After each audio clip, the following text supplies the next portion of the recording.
Good morning बच्चों। तो start करें हम लोग आज मानव शरीर के तंत्र। ठीक है, चैप्टर नंबर 9 है की रिविजन करेंगे। इसमें आपको पढ़ना है लगभग 8 पार्ट पढ़ना है। तो 8 पार्ट हम लोग आज नहीं पढ़ेंगे, आज लगभग क्या कर 2 पार्ट पढ़ेंगे। ठीक है, इसमें 8 पार्ट कौन कौन है? पहला पढ़ना है पाचन तंत्र के बारे में, डाइजेस्टिव सिस्टम के बारे में पढ़ेंगे। सेकंड जो पढ़ा जाएगा उसमें पढ़ा जाएगा, सेकंड हम लोग पढ़ेंगे किसके बारे में? सर्कुलेटरी सिस्टम के बारे में, जिसको बोलते हैं परिसंचरण तंत्र। तीसरा जो पढ़ेंगे हम लोग लसिका परिसंचरण तंत्र, जिसको बोलते हैं लिम्फ सर्कुलेटरी सिस्टम्स। चौथा हम लोग पढ़ेंगे उत्सर्जन तंत्र के बारे में, जिसको बोलते हैं क्या? Excretory systems. ठीक है, पांचवा इसे में पढ़ना है हमारा तंत्रिका तंत्र के बारे में, जिसको बोलते हैं नर्वस सिस्टम्स। और छठा हम लोग पढ़ेंगे क्या? 6 नंबर पढ़ेंगे कंकाल तंत्र, जिसको बोलते हैं skeleton system. Skeleton system 6 number पढ़ेंगे। 7 नंबर पढ़ेंगे हम लोग क्या? अंतःस्रावी तंत्र यानी कि इंडोक्राइन सिस्टम्स, इंडोक्राइन सिस्टम्स। और 8वां हम लोग पढ़ेंगे क्या? 8वां पढ़ेंगे हम लोग रेसिप्रेटरी सिस्टम्स यानी कि श्वसन तंत्र के बारे में पढ़ेंगे। ठीक है, लेकिन आज हम लोग क्या कर रहे हैं, दो ही क्या टॉपिक फिनिश करेंगे। ठीक है, 2 ही तंत्र फिनिश करेंगे क्योंकि काफ़ी लंबा है, तो बोर नहीं होनी चाहिए। ठीक है, तो 2 हम लोग फिनिश कर रहे हैं। फर्स्ट स्टार्ट कर रहे हैं जिसका नाम है पाचन तंत्र, नाम है डाइजेस्टिव सिस्टम, अंग्रेजी में बोलेंगे। तो क्या लिखा? भोजन के पाचन को संपूर्ण प्रक्रिया 5 अवस्थाओं से गुजरता है। जो कोई भोजन क्या है 5 अवस्था से गुजरेगा। हमारे पेट से अगर अंदर आने से लेकर बाहर जाने तक 5 प्रोसेस होगा। ठीक है, पहला जो प्रोसेस होगा उसका नाम है अंतःग्रहण, जिसको बोलते हैं अंग्रेजी में इंजेशन। सेकंड आएगा पाचन, जिसको बोलेंगे डाइजेशन। थर्ड को बोलेंगे अवशोषण, जिसको बोलते हैं एब्जॉर्प्शन अंग्रेजी में। स्वांगीकरण यानी कि एसिमिलेशन। और मल परित्याग यानी कि डिफेक्शन। अब इसके बारे में बारी बारी से पढ़ते हैं। अंतःग्रहण यहाँ का मतलब क्या हो गया? भोजन का मुख में लेना ही क्या हो गया? अंतःग्रहण यानी कि भोजन का मुंह में डाल लिया तो बोलेंगे क्या? इग्नेशन बोलेंगे, इजेशन बोलेंगे, इग्नेशन, इंजेशन। ओके, इंजेशन बोलेंगे, अंतःग्रहण। अंतःग्रहण क्या बोलेंगे? इंजेशन अंग्रेजी में, यानी जैसे भोजन ले लिया मुंह में तो क्या हो गया? इंजेशन हो गया। ठीक है, नेक्स्ट पढ़ेंगे पाचन। डाइजेशन शुरू करते हैं। तो डाइजेशन कहाँ शुरू होगा? मुख से ही शुरू होगा। तो पहला मुख में क्या होगा? मुख में पाया जाता है लार ग्रंथियाँ। अब लार ग्रंथियों से कार्य करने वाला एक एंजाइम होता है जिसका नाम है टाइलिन। टाइलिन क्या करेगा? ये टाइलिन क्या करेगा? जो भोजन में उपस्थित जो स्टार्च है यानी कि जो मड है, मड को क्या करेगा? माल्टोज शर्करा में कन्वर्ट करेगा। माल्टोज शर्करा यानी कि माल्टोज शुगर में कन्वर्ट करेगा। और यहीं पे क्या होगा? एक माल्टेज नामक क्या होगा? एंजाइम जो क्या करेगा? माल्टेज शुगर के साथ रिएक्शन करेगा और क्या बना देगा? ग्लूकोज बना देगा। यानी कि हमारे मुख के अंदर क्या बन रहा है? ग्लूकोज बन रहा है। भोजन क्या होगा? ग्लूकोज में कन्वर्ट हो रहा है। ठीक है, नेक्स्ट आपको याद रखना लाइसोजाइम के बारे में। लाइसोजाइम नामक एक एंजाइम निकलता है मुख में ही। ये क्या करता है? जो हानिकारक जो जितने भी जीवाणु होंगे उसको क्या करेगा? नष्ट कर देगा। मुख के अंदर ही जितने भी हो सकता है हानिकारक जीवाणु उसको नष्ट करना शुरू करेगा। याद रखना है उस एंजाइम का नाम है लाइसोजाइम। नेक्स्ट पढ़ेंगे स्टमक के बारे में। नेक्स्ट आते हैं स्टमक में आते हैं। अब डाइजेशन शुरू होगा तो आते हैं अमाशय में। क्या अमाशय में पाचन? तो अमाशय में पाचन कैसे होगा? तो अमाशय में भोजन जैसे ही पहुंचा तो लगभग याद रखना कि 4 घंटे तक रहता है। किसी भी अमाशय में भोजन जाएगा तो 4 घंटे तक रहेगा अमाशय के अंदर ही। सोच लो, पहला भोजन जाएगा तो भोजन जाते ही क्या होगा? पाइलोरिक ग्रंथियों से क्या होगा? जठर से निकलना शुरू होगा। जैसे ही भोजन पहुंचा अमाशय के अंदर तो पाइलोरिक ग्रंथियों से क्या निकलेगा? जठर से निकलेगा। अंग्रेजी में उसको क्या बोलते हैं? गैस्ट्रिक जूस बोलते हैं। वो निकलना शुरू हो जाएगा। जनरली याद रखना जठरस का जो कलर होता है हल्का पीले रंग का होता है और अम्लीय द्रव होता है, ये यानी कि एसिडिक नेचर का होता है। नेक्स्ट याद रखना कि अमाशय के अंदर ही क्या होता है? ये ऑक्सीजन क्या लिखा हुआ है? ऑक्सेंटिक। ऑक्सेंटिक कोशिका के द्वारा क्या होगा? हाइड्रोक्लोरिक एसिड निकलेगा। कौन सा एसिड? Hydrochloric acid. किस कोशिका के द्वारा? तो ऑक्सेंटिक कोशिकाओं के द्वारा। और हाइड्रोक्लोरिक एसिड तो समझ रहे हो कि भोजन के साथ मिलेगा तो कैसे करेगा? उसको नष्ट करेगा। उसमें जितने भी जीवाणु हो क्या करेगा? नष्ट कर देगा। भोजन के साथ जितने भी आए हुए जीवाणु हैं जो खराब जीवाणु हैं उसको क्या करेगा? नष्ट कर देगा। कौन? हमारा हाइड्रोक्लोरिक एसिड। अब एक और बात याद रखना कि हाइड्रोक्लोरिक एसिड है तो अम्लीय नेचर का तो है, ऑलरेडी एसिड है, तो क्या करता है? भोजन के जो माध्यम है उसको क्या करेगा? अम्लीय बना देगा। इससे क्या होगा? जो जो टाइलिन की जो प्रक्रिया थी, जो लार की जो टाइलिन की क्रिया थी, जैसे टाइलिन क्या मिल रहा था ना, मड से मिल रहा था तो ये माल्टो से करवाना था, जो प्रोसेस हो रहा था वो खत्म हो जाएगा यहाँ पे। क्यों हो जाएगा? क्योंकि एसिड के साथ रिएक्शन कर रहा है। एसिड जैसे ही आएगा क्या होगा? जो टाइलिन की क्रिया होगा क्या होगा? समाप्त हो जाएगा। ठीक है, तो याद रखना अमाशय में जो वो प्रोसेस पहले बोला रहा था वो खत्म हो जाएगा। ठीक है, इसमें लिखा हुआ है कि अमाशय से निकलने वाले जो जठर रस उसमें 2 तरह के एंजाइम पाया जाता है। पहला जो एंजाइम होता है उसका नाम है पेप्सिन, दूसरा जो एंजाइम है उसका नाम है रेनिन। अब दोनों का अलग अलग काम है। अब देखते हैं पेप्सिन का काम क्या है। तो पेप्सिन क्या करता है? ये प्रोटीन को क्या करता है? तोड़ता है। तोड़ने के बाद क्या बनाता है? एक सरल पदार्थ बनाता है जिसका नाम है पेप्टोन्स। प्रोटीन को क्या बनाएगा? प्रोटीन को बना देगा पेप्टोन्स में कन्वर्ट कर देगा। ये पेप्सिन का ये काम हो गया। दूसरा जो निकलता है वो रेनिन। रेनिन काम क्या करेगा? रेनिन क्या काम करेगा? ये जो दूध में घुला हुआ प्रोटीन होता है जिसको क्या बोलते हैं? कैसिनोजेन। कैसिनोजन किसमें पाया जाएगा? ये जनरली जो प्रोटीन पाया जाता है कहाँ? तो दूध के अंदर पाया जाएगा। कैसिनोजन कहाँ पाया जाएगा? दूध के अंदर। तो क्या करेगा? रेनिन क्या करेगा? रेनिन कैसिनोजन को क्या करेगा? कन्वर्ट कर देगा ठोस प्रोटीन में। उस प्रोटीन का नाम क्या होगा? कैल्शियम पैराकैसिनेट। कैल्शियम पैराकैसिनेट यानी कि कैसिनोजन को कन्वर्ट कर देगा कैल्शियम पैराकैसिनेट में। कौन? तो रेनिन। नेक्स्ट आते हैं। अब नेक्स्ट लिखा हुआ एक पॉइंट लिखा हुआ है कि मुख गुहा आहार नल का पहला भाग होता है। बिल्कुल भाग होता है। मुख गुहा मतलब समझ लो मुख, यानी कि मुंह जो हमारा होता है, आहार नल क्या होता है? पहला भाग होता है। और आखिरी भाग क्या होगा? गुहा होगा। ठीक है, अब देखो मुख में क्या क्या पाया जाएगा, मुख गुहा के अंदर क्या क्या पाया जाएगा, जीभ होगा, दांत हो गया और 3 जोड़ी क्या होगा, लार ग्रंथियाँ होंगी। अब पढ़ते हैं जीभ के बारे में, थोड़ा सा पढ़ लेते हैं बेसिक्स। तो जीभ में ये आपको याद रखना है कि जीभ का जो होता है छोटा छोटा अंकुर जैसा होगा, देखिएगा तो आपको दिखाई देगा, छोटे छोटे क्या होगा, अंकुर जैसा दिखागा, उसको क्या बोलते हैं, पेप्लियाई बोलते हैं अंग्रेजी में। और यही पेप्लिया क्या होता है, स्वाद कलियाँ होता है, यानी कि टेस्ट का पता लगाता है। इसको बोल क्या बोलेंगे, टेस्ट बर्ड्स बोलेंगे, टेस्ट बर्ड्स, जैसे ईयर बर्ड्स होता है ना, उसी तरह से इसको बोलेंगे टेस्ट बर्ड्स बोलेंगे, ठीक है। अब देखो जीभ का कौन कौन सा भाग क्या क्या टेस्ट करेगा, तो जो आगे का भाग होता है जीभ का, वो मीठा स्वाद पता लगाएगा, जो पीछे का भाग होगा क्या, कड़वा स्वाद, और जो बगल के भाग है वो कैसा, तो खट्टा स्वाद पता लगाएगा। तो याद रखना, आगे का भाग मीठा, पीछे का भाग कड़वा और बगल के भाग खट्टे होंगे, ठीक है। अब आते हैं दांत, दांत के बारे में होता है, टूथ के बारे में थोड़ा सा पढ़ लेते हैं। टूथ में क्या बोल रहा है कि 2 जबड़ा होगा, किसी मनुष्य में क्या होगा, 2 जबड़ा था, एक ऊपर का जबड़ा एक नीचे का जबड़ा, और दोनों जबड़ों में याद रखना कि 16 दांत होंगे, 16 ऊपर 16 नीचे, नहीं कुल मिलाकर 32 दांत होते हैं एक वयस्क मनुष्य में। अब देखो मनुष्य का जो दांत होता है वो 3 तरह का होता है। पहला आता है गर्त दंती, अंग्रेजी में बोलते हैं टेकोडेंट, टेकोडोंट बोलते हैं, टेकोडोंट, ओके। सेकंड जो आता है इसको होता है द्वार दंती, इसको बोलते हैं डाइफोडोंट बोलेंगे इसको। और थर्ड जो आता है डाइफोडेंट, और तीसरा जो आता है उसको बोलते हैं विषय दंती, विषय दंती को बोलते हैं हेट्रोडोंट, यानी कि 3 तरह के जनरली दांत पाए जाएंगे, ठीक है। अब देखो कि है जो एक जबड़ा में 16 दांत हैं, तो कैसे कैसे कौन कौन से दांत है जनरली याद रखना। दांत के प्रकार याद रखना, तो पहला जो आया गया देखो जबड़े के प्रत्येक और 2 कृदंत होंगे, हिंदी में कृदंत बोलेंगे, पहले हिंदी पढ़ लोगे। 2 कृदंत होंगे, 1 रंधक होंगे, 2 अग्रचवर्णक होंगे और 3 चवर्णक होंगे। अब सबको ऐड कर लो, जोड़ लो, तो 16 आ रहा है कि नहीं, अगर 16 आ रहा तो सही है। जैसे देखो यहाँ लिखा है 2 कृदंत है यानी कि 4 हो गया, 1 रंधक है यानी कि 2 हो गया, 6, और यहाँ पर 2 अग्रचवर्णक यानी कितना, 4 ये हो गया, तो 6 4 10 हो गया, 3 चवर्णक यानी कितना हो गया, 6 ये हो गया, यानी कि कितना, 10 6 16, यानी कि 16 आ रहा है एक जबड़ा में, तो यानी कि सही है। तो अंग्रेजी में पढ़ लेते हैं कि इसको क्या बोलेंगे, 2 कृदंत, कृदंत को बोलते हैं आईसी सोर्स बोलते हैं, आईसी सोर्स। रंधक को बोलते हैं कैनाइन, और अग्र चवर्णक को बोलते हैं प्रीमोलर, और चवर्णक को बोलते हैं मोलर। ICPM शॉर्ट फॉर्म याद रखना है, ठीक है। अब देखो एक पॉइंट लिखा हुआ है कि शैशवावस्था में लगभग 20 ही दांत होते हैं, 32 दांत नहीं होते हैं। जब बच्चा शैशवावस्था में होता है यानी कि बच्चा का अवस्था होता है, तो उसमें क्या 20 दांत होता है, उसी को बोलते हैं मिल्की टूथ बोलते हैं, दूध का दांत उसी को बोलेंगे। ओनली और ओनली 20 दांत निकलेंगे, फिर वो टूट जाएंगे, उसके बाद से वयस्क का दांत निकलेगा। तो वयस्क मनुष्य में कितना 32 दांत होंगे, और जो बच्चा होगा उसमें क्या होगा, जनरली क्या होगा, मिल्की टूथ होगा, जो कि लगभग कितना 20 होगा। नेक्स्ट पढ़ेंगे दांत का जो ऊपरी भाग होता है, एक पॉइंट लिखा, दांत का जो ऊपरी भाग होता है उसको क्या बोलते हैं, उसको बोलते हैं इनामेल। ये होता है शरीर का सबसे कठोर भाग, सब शरीर का सबसे कठोर भाग पूछेगा तो याद रखना इनामेल होगा, जो कि दांत का सबसे ऊपरी भाग होता है। क्या करता है वो, दांत को सुरक्षा प्रदान करता है, यानी प्रोटेक्ट करके रखता है। नेक्स्ट पढ़ेंगे लार ग्रंथि होगा, जो मुंह के अंदर लार ग्रंथियाँ भी होगी, तो लार ग्रंथि के बारे में पढ़ते हैं। इसका नाम है अंग्रेजी में बोलेंगे क्या, सलाइवरी ग्लैंड्स। तो कौन कौन से सलाइवरी ग्लैंड होंगे, याद रखना 3 जोड़ी ग्रंथियाँ होती हैं मुख में, कितनी जोड़ी, 3 जोड़ी, यानी कि लगभग 6 हो जाएगा, 6 ग्रंथियाँ होंगी, लगभग नहीं बल्कि 6 ग्रंथियाँ होंगी, 3 जोड़ी यानी कि 6 हो गए। अब पहला जो जोड़ी कहाँ पाया जाता है, पहला जोड़ी दिखाया जा रहा है, यहाँ लिखा हुआ कि जिह्वा के दोनों ओर रहेगा और एक एक की संख्या में रहेगा, इसका नाम क्या है, सबलिंगुअल ग्लैंड। पहला याद रखना नाम क्या है, सबलिंगुअल ग्लैंड। दूसरा जोड़ी कहाँ होगा, दूसरा जोड़ी लिखा हुआ है कि जो निचला जबड़ा है उसके मध्य में जो मैजिकल अस्थि होता है उसके दोनों ओर रहता है, उसको बोलते हैं सबलिमैक्सरी ग्लैंड। कहाँ होगा, निचले जबड़े के मैजिकल अस्थि के दोनों ओर रहेगा, नाम है इस ग्रंथि का सब मैक्सिलरी ग्लैंड। तीसरा जोड़ी कहाँ होगा, तीसरा जोड़ी लिखा हुआ है, ये दिख रहा है दोनों कानों के नीचे होगा और भी एक एक की संख्या में होगा, इसका नाम है प्रोटॉइड ग्लैंड। पैरोटाइड होगा, पैरोटाइड ग्लैंड होगा, ठीक है। यहाँ लिखा मनुष्य की जो लार है यानी कि जो सलाइवा, उसमें लगभग 99% क्या होगा, जल होंगे, 1% उसमें एंजाइम होगा। और जो एंजाइम होगा जनरली 2 प्रकार के होंगे, पहला होगा टाइलिन, दूसरा होगा लाइसोजाइम। दोनों के बारे में पढ़ लिया। टाइलिन क्या करता था, जो मड था उसको कन्वर्ट कर रहा था, मल्टीस्टर कर रहा है, और जो लाइसोजाइम क्या था, ये कर रहा था क्या, जितने भी हानिकारक जीवाणु उसको क्या कर रहा था, मार रहा था। ये दोनों के बारे में हम लोग पढ़ चुके हैं ऑलरेडी, तो याद रखना है लार में 2 तरह के एंजाइम होंगे, टाइलिन और लाइसोजाइम होंगे। और ये आपको तीनों ग्रंथियों का नाम याद रखना है, सबलिंगुअल ग्लैंड, सब मैक्सिलरी ग्लैंड और पैरोटाइड ग्लैंड, ठीक है। नेक्स्ट पढ़ेंगे पक्वाशय में। पक्वाशय में यानी कि डिओडेनम में पाचन कैसे होगा, डिओडेनम में यानी पक्वाशय में। तो डिओडेनम क्या होगा, जैसे भोजन आएगा पक्वाशय में, यहाँ क्या होगा, जो लीवर यानी यकृत है, यहाँ से क्या होगा, पित्रस निकलना शुरू हो जाएगा। यकृत से क्या निकलेगा, पित्रस निकलना शुरू हो जाएगा। और पित्रस जो होता है कैसा नेचर का, क्षारीय नेचर का होगा, जो क्या करेगा, अम्ल से क्षारीय बनता है। जो भोजन जो पहले से आगे आ रहा है, अम्लीय आ रहा है, उसको क्या करेगा, क्षारीय में कन्वर्ट कर देगा, क्योंकि इसका नेचर अम्लीय है।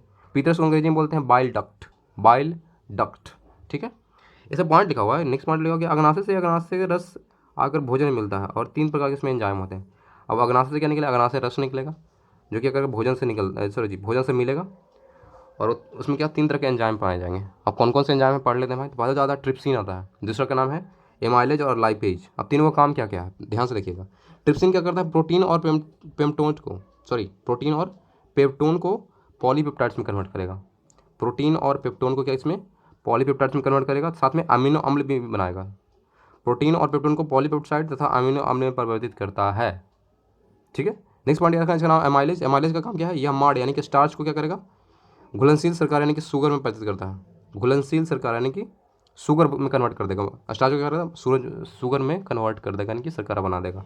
तीसरा जिसका नाम है लाइपेज। लाइपेज क्या काम करेगा, लाइपेज में लिखा हुआ है एम्लिसिफाइड वसाओं को ग्लिसरॉल तथा फैटी एसिड में परिवर्तित करेगा। एम्लिसिफाइड वसा, जितने भी एम्लिसिफाइड वसा होगा उसको किस में कन्वर्ट करेगा, ग्लिसरीन और फैटी एसिड्स में कन्वर्ट करेगा। ठीक है, नेक्स्ट पढ़ते हैं हम लोग।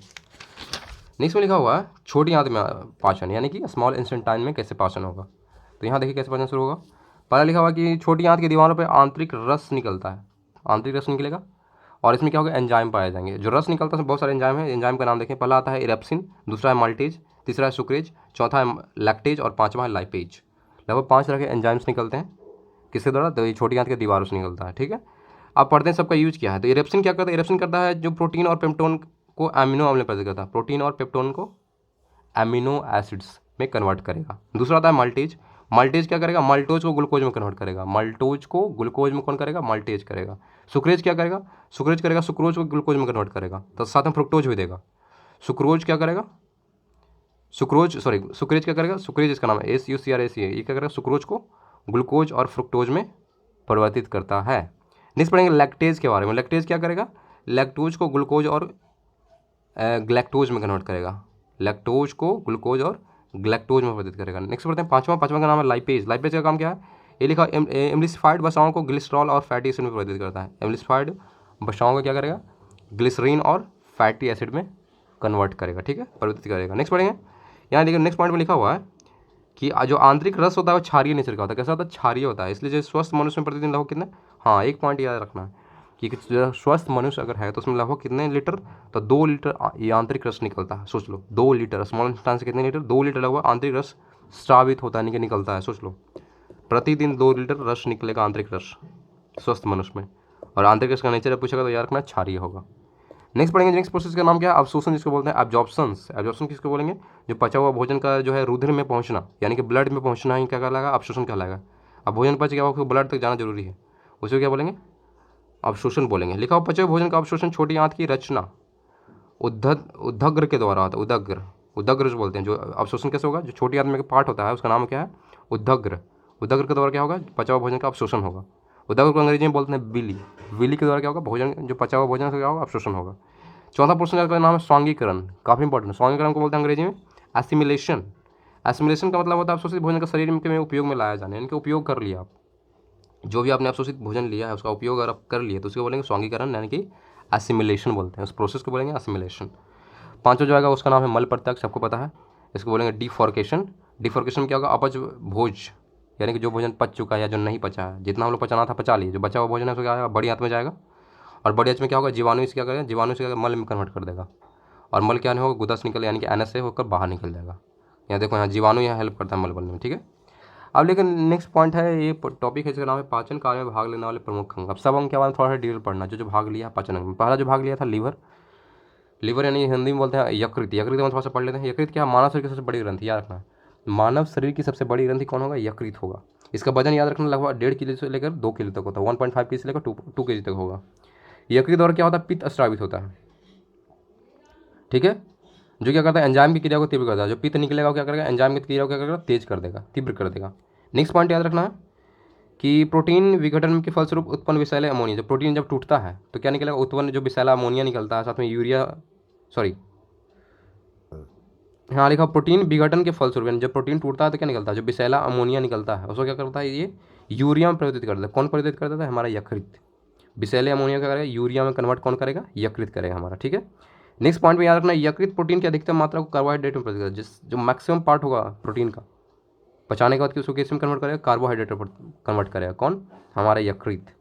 नेक्स्ट पॉइंट लिखा हुआ, कार्बोहाइड्रेट्स उपापचय के अंतर्गत यकृत रक्त में ग्लूकोज के वाले भाग को ग्लाइकोजेन में परिवर्तित करता है। देखो, जब कार्बोहाइड्रेट का पाचन होता है यकृत में, जब बनता है कार्बोहाइड्रेट, तो उस समय क्या करता है, ये रक्त में जो ग्लूकोज होगा तो ग्लूकोज वाले भाग को ग्लाइकोजन में कन्वर्ट कर देता है, हमारा यकृत ही, ठीक है। ग्लूकोज को ग्लाइकोजन में कन्वर्ट कर देगा और साथ में पोषक तत्व के रूप में क्या करेगा, इसको स्टोर करेगा कहीं पे। कहाँ से स्टोर करेगा, तो यकृत कोशिका में स्टोर करेगा।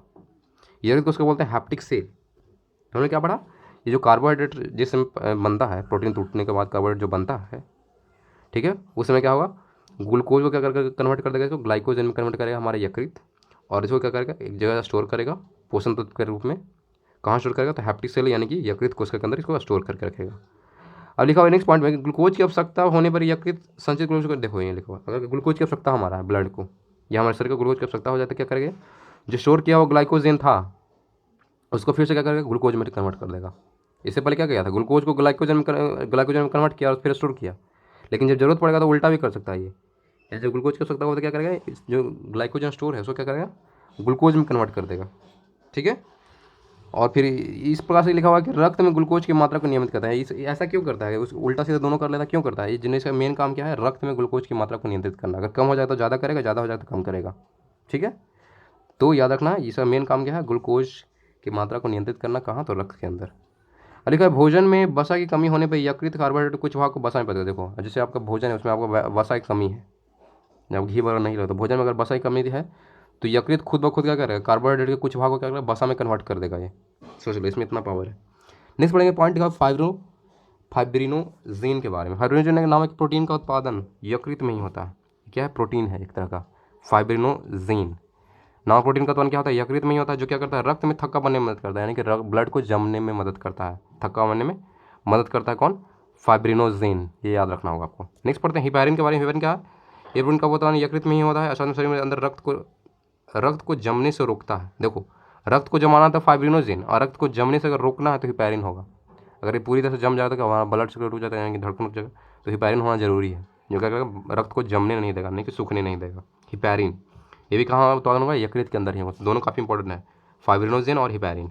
नेक्स्ट लिखा हुआ है कि आरबीसी के नष्ट यकृत द्वारा कर लेते। देखो जो आरबीसी मर चुका है, आरबीसी यानी कि रेड ब्लड कॉर्पसल्स जो है मर चुका है, अब मरने के बाद कहाँ जाएगा, तो उसका हो जाता है जो नष्ट होता है वो यकृत के अंदर ही होता है। वो फिर यकृत के अंदर क्या होगा, फिनिश हो जाएगा, खत्म हो जाएगा एकदम मरा हुआ आरबीसी। नेक्स्ट याद रखना कि यकृत में थोड़ी मात्रा में लोहा यानी कि आयरन, कॉपर और विटामिन के संचित करके रखता है।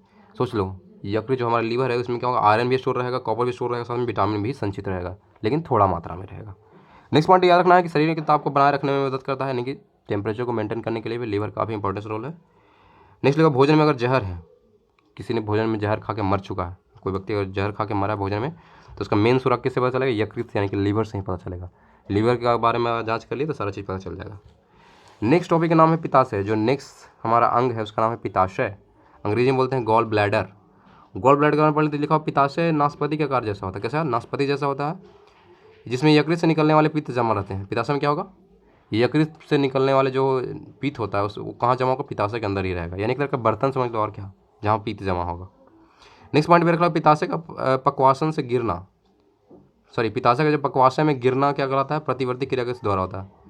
किस प्रोसेस के द्वारा निकलता है पित्ताशय से पित्त हमारा कैसे बाहर निकलेगा, तो उस प्रोसेस का नाम क्या है, प्रतिवर्ती क्रिया, यानी कि रिफ्लेक्स एक्शन के द्वारा निकलता है, ठीक है।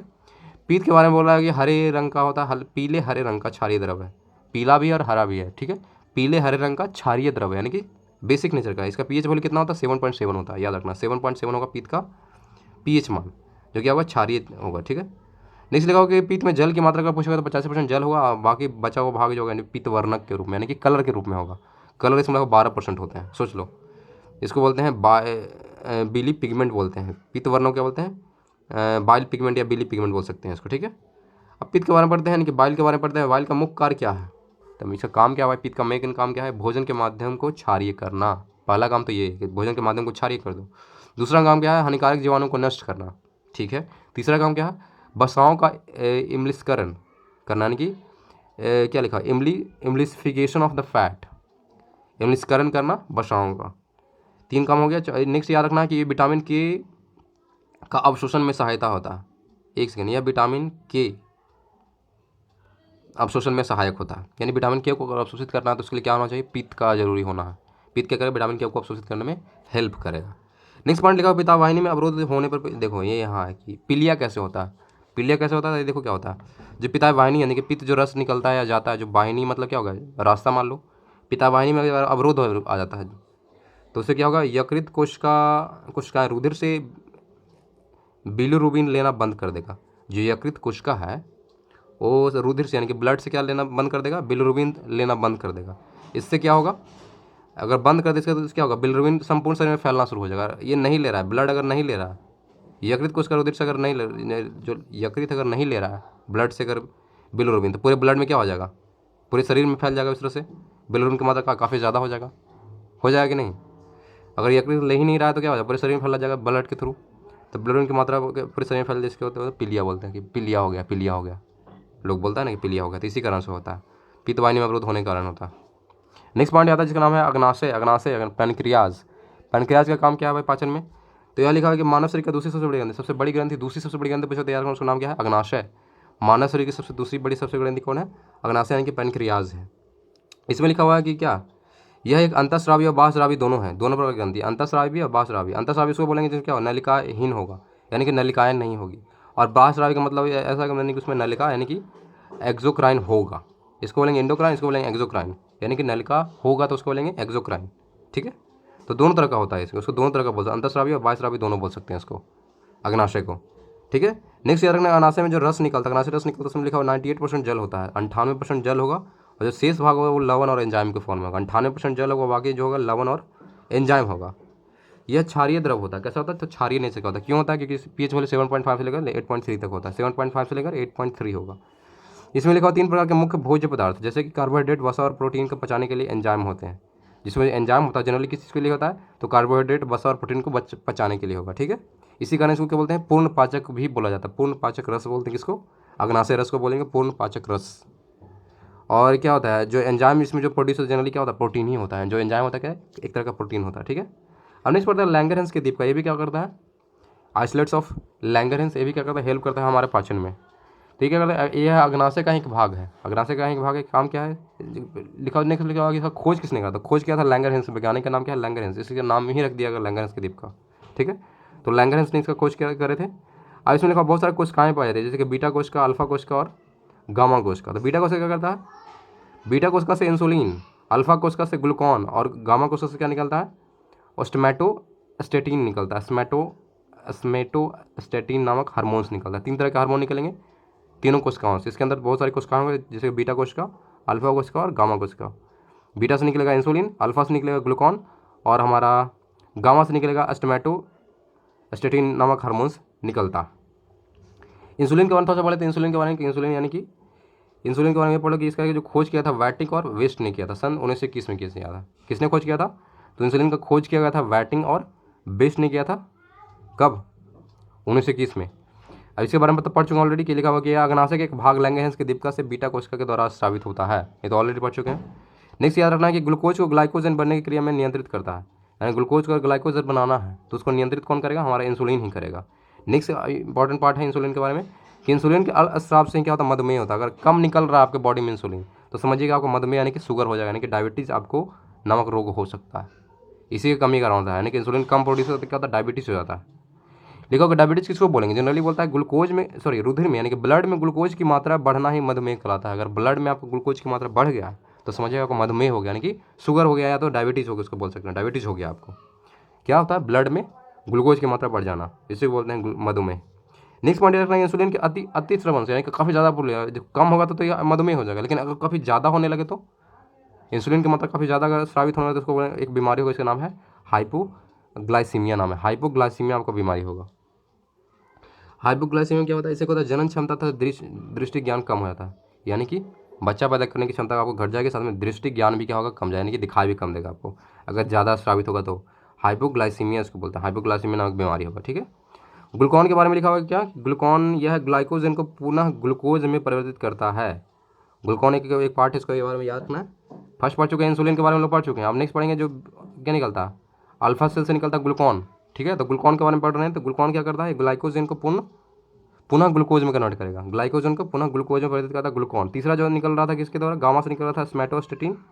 ये क्या करता है, यह करता है पॉलीपेप्टाइड्स हार्मोन्स होता है, जो क्या करता है, भोजन के स्वांगीकरण की अवधि को बढ़ा देता है। स्वांगीकरण मतलब समझ रहे हो, भोजन का अवशोषण हो गया तो उसका जो इस्तेमाल अगर शरीर कर लेता है तो उसे बोलते हैं, क्या बोलते हैं, स्वांगीकरण बोलते हैं। पढ़ चुके से पहले स्वांगीकरण क्या होता है, एसिमिलेशन।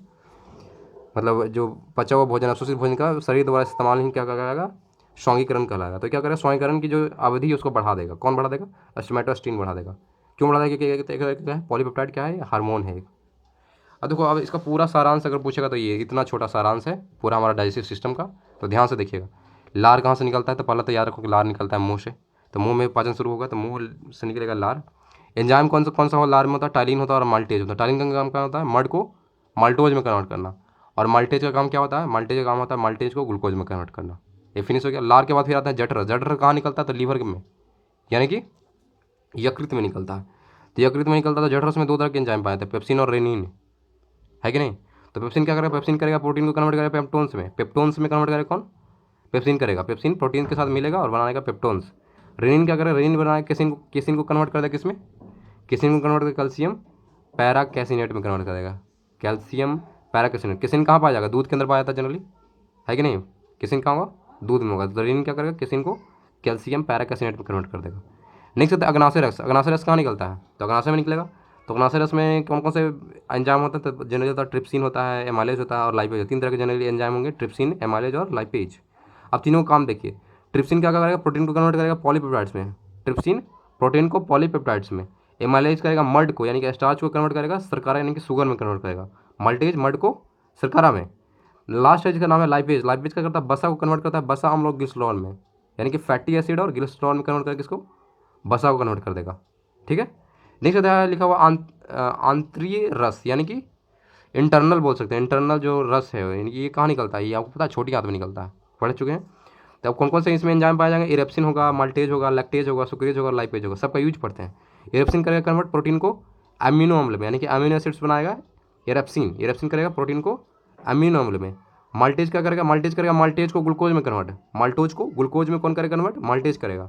लैक्टेज क्या करेगा, लैक्टेज करेगा लैक्टोज को ग्लूकोज और फ्रुक्टोज दोनों में।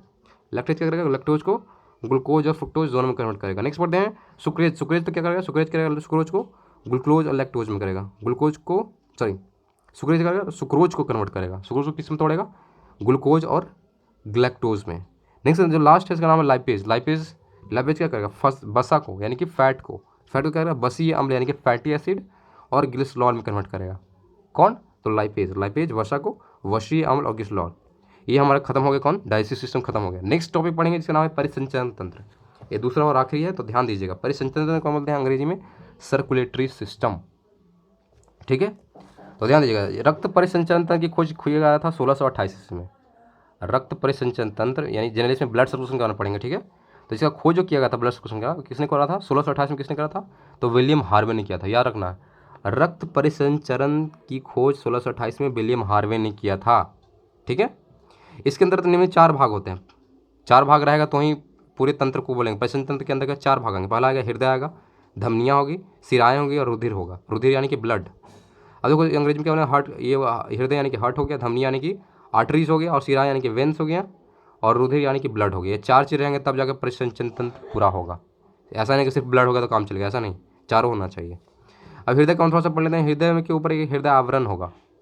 हृदय आवरण जो बोलेंगे पेरिकार्डियम, जो क्या करता है, हृदय को सुरक्षित रखता है, पेरिकार्डियम। ठीक है, अब याद रखना हृदय का भार जो लगभग 300 ग्राम होता है। लगभग याद रखना किसी मनुष्य का हृदय का भार यानी कि दिल का भार 300 ग्राम, ओनली 300 ग्राम।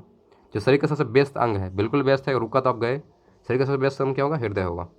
नेक्स्ट लिखा हुआ मनुष्य का हृदय 4 कोष्ठ यानी कि 4 चैम्बर होता है इसमें, जिसमें 2 आलिंद होंगे और 2 निलय होंगे।